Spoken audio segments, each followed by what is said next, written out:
আসসালামু আলাইকুম। ফিরোজ আহমেদ ভুট্টো সাহেব আপনাকে বলছি। যদি চেয়ারম্যান ভুট্টো হিসেবে আপনাকে ধরে নিই, আপনার ব্যাপারে যে আমি কথা বলবো এর উপযুক্তই নন আপনি। স্বৈরাচারী চেয়ারম্যানের বিরুদ্ধে আমার তীব্র রাগ, ক্ষোভ আর ধিক্কার। আর যদি ব্যক্তি ভুট্টোর কথা বলি, তাহলে আপনার সাথে কিছু কথা আছে আমার। শুনুন, গত 14 বছর আগে ঈদগড়ের সুনাগরিক ছিলেন আপনি। খুব ভালোই সম্মানী মানুষ ছিলেন। ভীষণ রকম সম্মানও করতাম আপনাকে। এখন করি না তা অবশ্য নয়, তবে যেভাবে হোক, যে করে হোক, আপনি ক্ষমতায় আসলেন, নতুবা আমরাই আপনাকে ক্ষমতায় বসালাম। বিতর্ক থাকলেও সেই বিষয়ে যাব না। তবে আমার বড় আফসোস, আমাকে নিয়ে নয়, আপনাকে নিয়ে আমার বড় আফসোস হয়। গত 14 বছর ক্ষমতায় থেকে যুবকদের আইডল হতে পারলেন না, আমাদের জেড জেনারেশনের আদর্শ হতে পারলেন না। এত বিশ্রী উদাহরণ হয়ে গেলেন আমাদের ঈদগড়ের। দেখুন, কতগুলো শব্দকে আমরা ভীষণ ঘৃণিত ও খারাপ শব্দ হিসেবে জানি।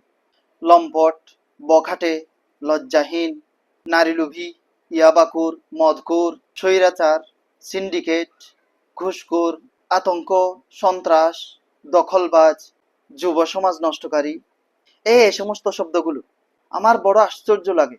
যে শব্দগুলো বলেছি, শুধুমাত্র একটি শব্দ দেখান আপনি, যে শব্দটা আপনার নামের আগে পিছে ব্যবহার করলে ভুল হবে আমার। শুধুমাত্র একটি শব্দ দেখান, যে শব্দটা আপনার নামের সাথে ব্যবহার করলে আমার ভুল হবে। এই 14টা বছরে তিলে তিলে দখল করেছেন এই শব্দগুলো। আমাদের এই জেড জেনারেশনকে কি ঈদগর উপহার দিয়ে যাচ্ছেন আপনি? আপনার ফ্যামিলির জন্য, আপনার বংশের জন্য এত দুর্গন্ধময় একটা ঈদগর রেখে যাচ্ছেন আপনি।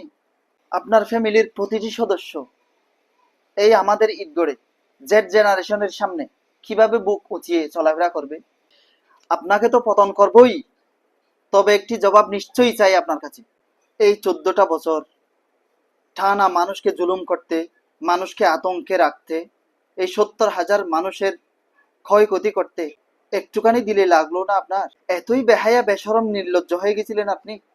সারা বাংলাদেশের হিসেব করলে এই ঈদগড় ছোট্ট একটি গ্রাম, আমলকি সাইজের একটা গ্রামের চেয়ারম্যান হয়ে আপনি নিজেকে কত বড় বাদশা ভেবেছিলেন।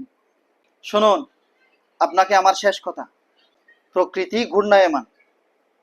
আপনি যত বড় কুকর্ম করেন না কেন, প্রকৃতি এই কুকর্মের কুফল আপনাকে ফেরত দিবেই দিবে।